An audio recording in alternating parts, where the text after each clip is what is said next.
In this year's report, what are the new major developments? We actually worked with, I believe, around 1,500 different sources, still had over 1 million asylum applications. In absolute terms, yes, in 2024, the biggest countries were still...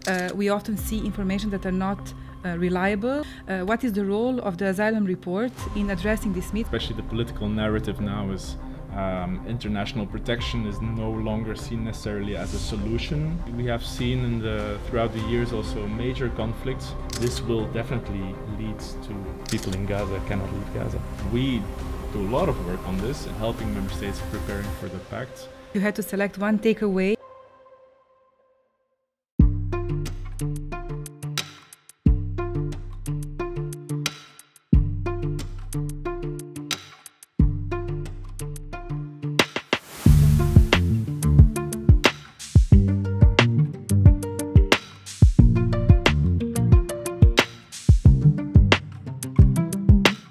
Welcome to the very first episode of the EUAA Vodcast, brought to you by the European Union Agency for Asylum.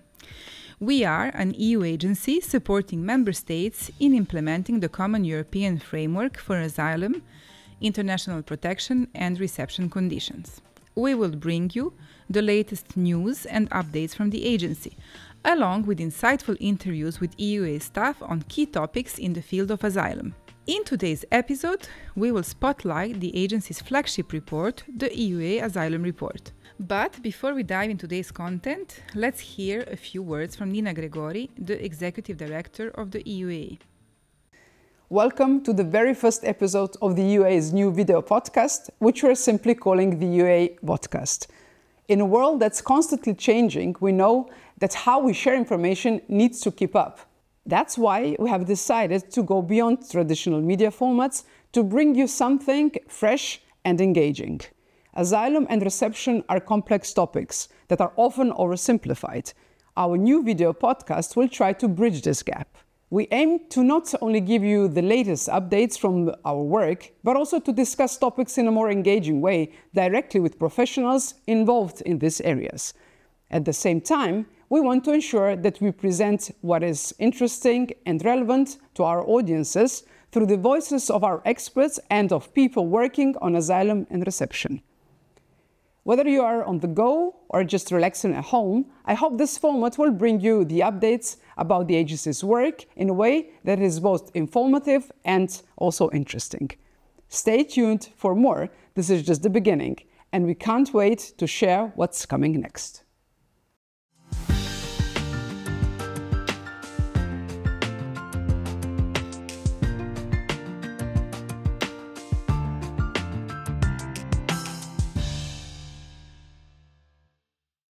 Hosted by the EU Asylum Agency, EUAA, in Malta, the EU's first State of Asylum conference gathered around 1,000 attendees, including EU interior ministers, senior policy officials, international organizations, and civil society. The central focus was on implementing the Pact on Migration and Asylum, adopted in 2024, and ensuring credible entry and return policies to restore public trust in migration management. EUAA Executive Director Nina Gregori opened the event by asking whether European asylum systems are at a crossroads, emphasizing the need for a data-driven, forward-looking approach grounded in the findings of the Asylum Report 2025. The conference concluded with a shared commitment to collaboration, preparedness, and rights-based implementation of the Pact, ahead of its full enforcement in June 2026. The EUAA recently published its flagship annual Asylum Report 2025. EU plus countries received 11% fewer applications in 2024 compared to the year before. Set against this context, the report provides an overview of member states' responses to the evolving migratory shifts that occurred in 2024 and the early months of 2025. Our chat with EUAA's Head of Asylum Knowledge, Mr. Lutin, in this episode will give you a deeper understanding of it all. The Executive Director and Malta's Minister for Home Affairs, Security and Employment, Mr. Byron Camilleri, recently inaugurated the EUAA Academy at Trident Park in Malta. Having become a formal qualifications provider in late 2024, the EUAA Academy will continue to welcome national officials from all over the EU in its dedicated training center, where they will receive internationally recognized training in asylum and reception matters. Between the 2nd and 4th June, the EUAA, together with relevant contact points from EU countries, held its first crisis management-related exercise using the EUAA Asylum Reserve Pool. The Asylum Reserve Pool is a new tool introduced under our strengthened role as an EU agency, and it helps strengthen the EU's rapid response capability to support any member state whose asylum or reception systems are under pressure. In the past 2-3 months, the agency has issued several important reports. Let's take a look at the most significant ones. The EUAA has published several topical reports on the healthcare situation in Georgia, including on access to medical care such as oncology and psychiatry. Other new reports include 2 country of origin information reports on the security situation and on socio-economic conditions in Somalia.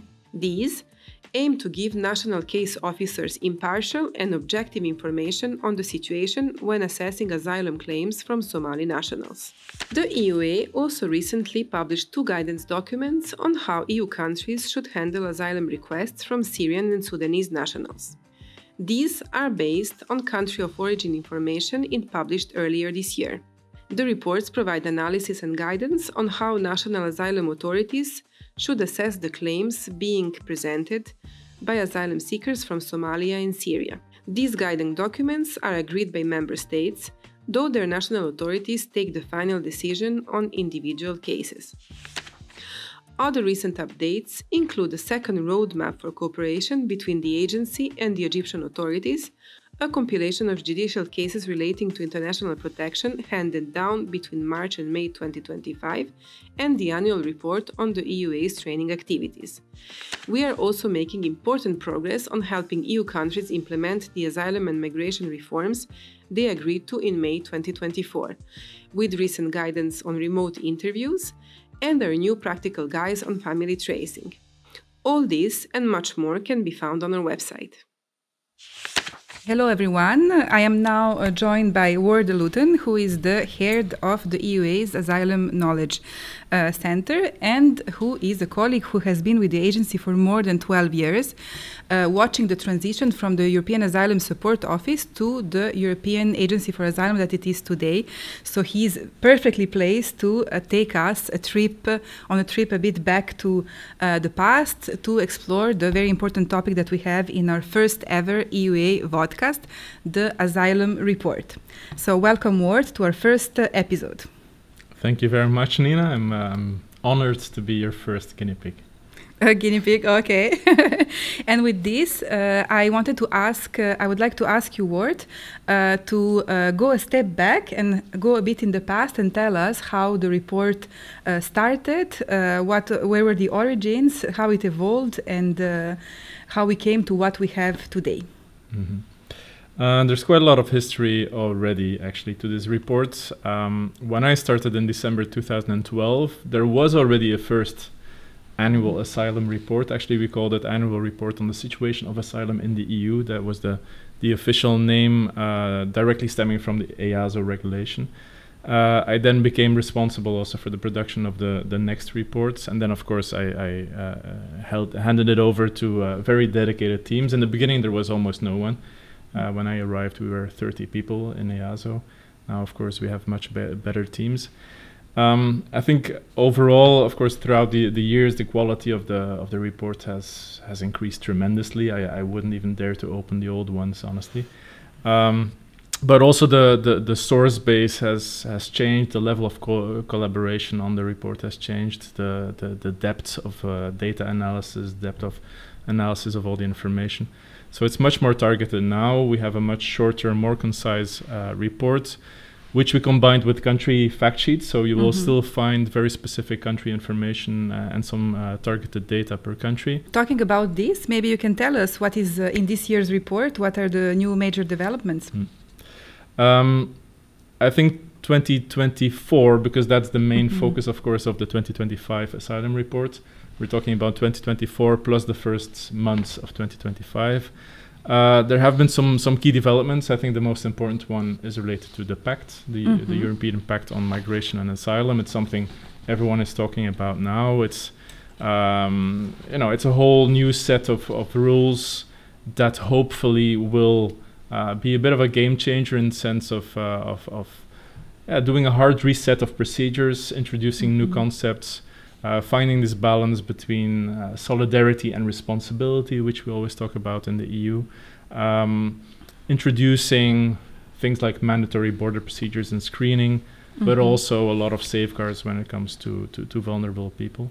It's a very big set of new rules, so there's a lot of preparations that now need to go into that. So in the Asylum Report, we focus a lot on the pact. Member states are now preparing for pact implementation.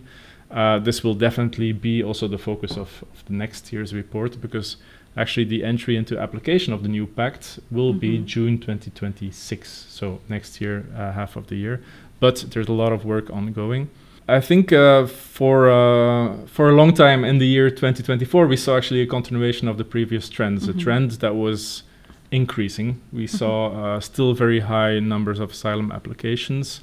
Overall, when you look at the full year of 2024, we still had over 1 million asylum applications. That's a lot. It continued the trends that we see in the previous years. But then everything changes towards the end of the year, and especially with regard to Syria. So everyone knows, of course, there was a regime change, the fall of the Assad regime in December. And that had a huge impact because, of course, Syria for many, many years had been the biggest resource country of asylum seekers in the EU. And also recognition rates had, for many, many years, been very high for Syrians. So this was the most important nationality for a long time in the EU. Especially also in terms of the destination countries. Germany had always been on top for many, many years, mainly due to the Syrians going to Germany. And now what we've seen is actually, especially in the beginning of this year, Syria is no longer the top country of origin. Germany is no longer the top destination country. So there has been quite a radical shift, I would say. As a result of this, the fall of the Assad regime, and then the practices that had to be adapted by member states. So member states have practically all suspended processing or partially suspended processing because there was a lack of understanding of how the situation would evolve, how the protection needs of Syrians would evolve. There's now some better understanding already, which also allowed us actually in June to publish interim guidance on country guidance on Syria, because there's at least on some profiles it's clear whether or not they need protection. But this is a game changer, and I think we will see it especially also in the numbers for 2025. We've seen a decrease. Overall, in 2024 already there was a 11% decrease. Yes, in 2025 we see that this decrease is accelerating, if you wish. So this might be a bit of a aha moment for many member states where there's a bit of relief about pressures going down. It doesn't mean that there are no more pressures. Another important topic covered by the Asylum Report is reception. It is also a topic that is very much in the media and that the public is very interested in. How are the reception conditions and the reception centers in the European Union? So maybe can you tell us more about that? Yeah. What does the report say for 2024? Yeah. Well, again, there's no one size fits all. I think there's big differences when it comes to reception conditions. It has always been like this, but it's related to the pressure also, of course. What we see is that especially in some member states, this situation of complete saturation of the reception system has continued. And this is, of course, problematic. Very often there's different realities there. Sometimes it can be caused by the influx, a direct relation to higher influx. So it's more at the entry level. We have seen and documented in the report also situations, of course, where reception conditions cannot be guaranteed in those situations, where there have been issues of lack of access to healthcare, lack of access to education, where there have been also tensions within reception systems.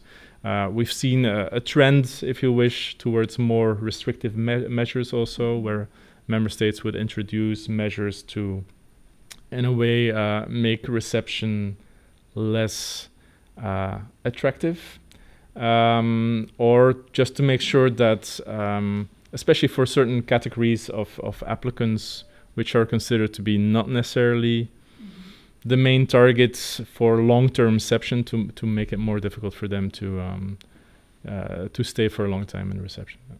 So asylum is a very complex field with a lot of complex processes, rules, but it is also a topic that is regularly in the media, that is constantly in the center of the attention of the public, and there we often see information that are not reliable. We have some myths in the let's say public opinion. What is the role of the Asylum Report in addressing these myths? So how are we contributing to setting the record straight and in sharing the right information outside? Yeah.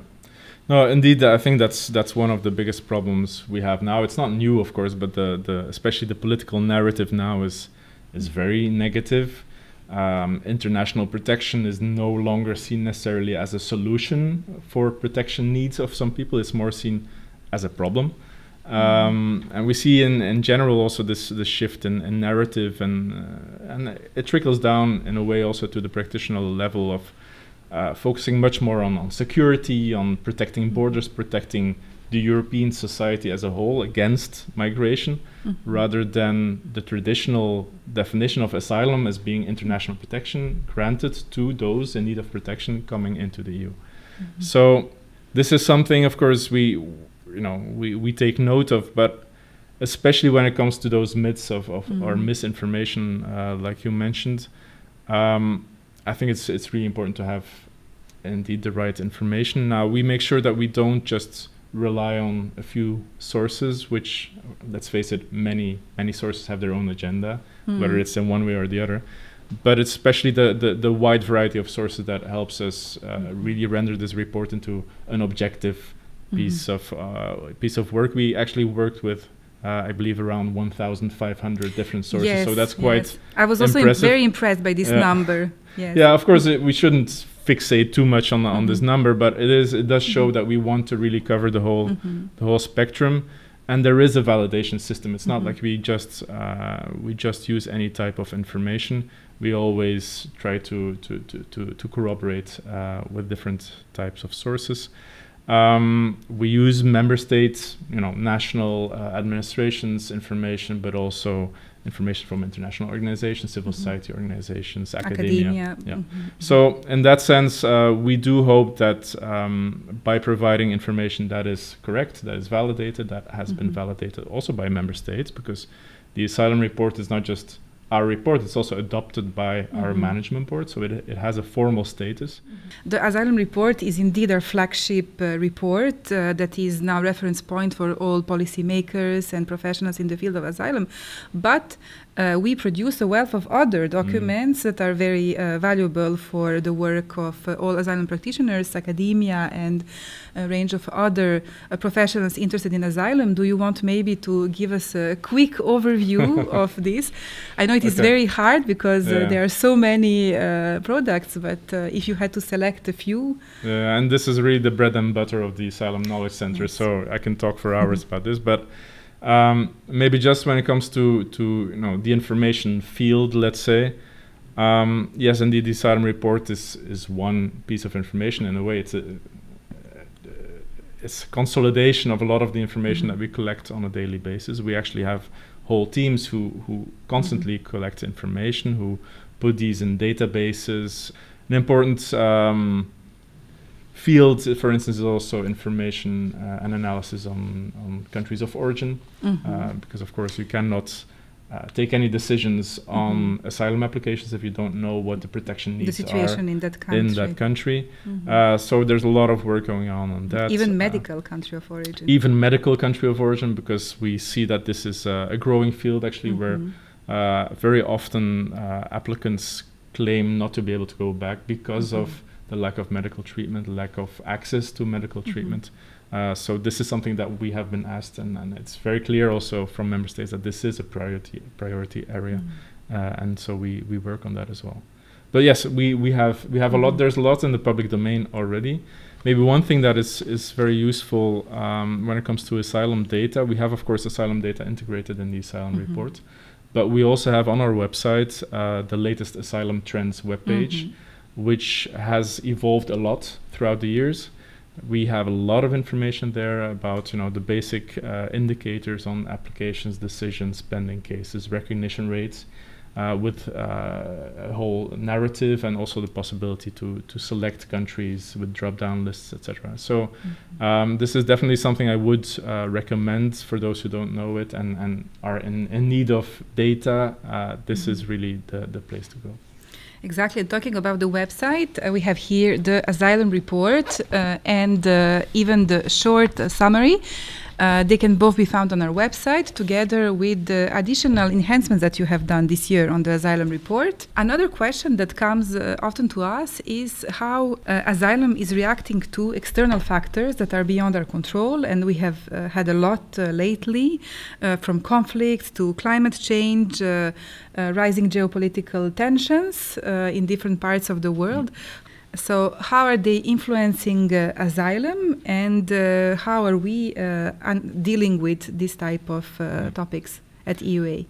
Yeah, it's not necessarily straightforward in the sense that you have, especially when we look at conflicts, some conflicts have a direct effect. They lead, they're a big push factor. They lead to flows who ultimately end up in Europe.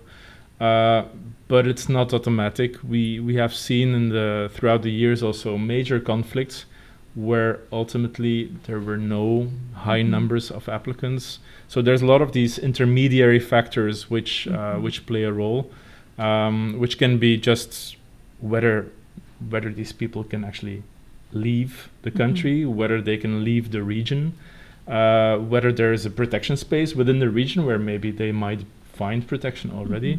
But also things like visa policies, for instance, policies of transit countries outside of the EU.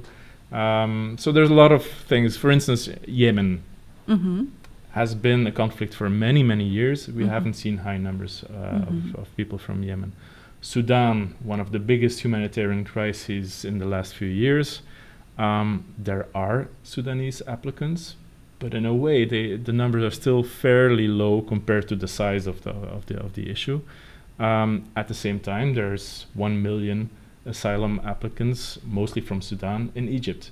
So any change in the policies and practices in Egypt, or the protection space in Egypt, might have an impact us. Yes. And in that sense, I think one of the biggest developments, negative developments, I would say, that we will be seeing fairly soon, I think, is of course the effect of the major budget cuts to development aid, humanitarian aid, including as a result, of course, of policy changes in the US. This will definitely lead to less protection being available in the region of persons fleeing their country. And that might lead also to more applications being done within the EU if people have access to the EU. I think my last question could be, if you had to select one takeaway, what would it be from the report? What our listeners have to remember from today's interview? There's a lot of challenges. There's a lot of negativity nowadays around asylum. A lot of these challenges are also mentioned in the report, etc. But I think we do need to remain hopeful and optimistic in a way. There are a lot of good practices as well. We see now that, especially with the Pact on Migration and Asylum, there is a whole new dynamic where it's true that measures are being introduced that are much more restrictive compared to the past. But at the same time, it is a bit of an opportunity for a change, a systemic change, a possibility to now put into place measures that really work. And there's a lot of attention to this now. There's a lot of commitment we see in member states. We do a lot of work on this and helping member states preparing for the pact. We see a lot of work being done in member states. Also, the European Commission is extremely active also to of course, support this system. So I'm especially curious to see how things will go. I think we need to make it work. So in that sense, I am hopeful that despite all the challenges, we'll come to a situation where actually asylum is managed better. And there's maybe more predictability also in how things are being done, so that we don't have these situations where member states are completely, incapable of handling the situation with all the consequences thereof. Well, thank you very much, Ward, and thank you very much for joining us today and being our first guest at the EUAA Vodcast. Thanks for having me. That's all we have for today's first episode of the EUAA Vodcast. A huge thank you to Ward Lutin for sharing with such valuable insights into the EUA's flagship publication, the Asylum Report, and its growing role in shaping asylum policy and practice across Europe.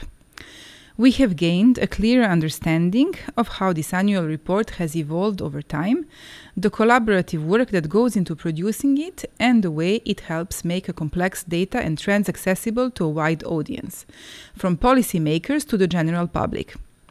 To recap, we explored the origins of the Asylum Report, the challenges and milestones along the way, and how it continues to offer a comprehensive and transparent overview of the European asylum landscape. It's clear that this work plays a vital role not only in informing decision-making within the EU, but also in supporting broader conversations about migration and protection globally. But that's not all. In our next episode, we will be diving into more interesting topics. You won't want to miss it. Thanks again for joining us today.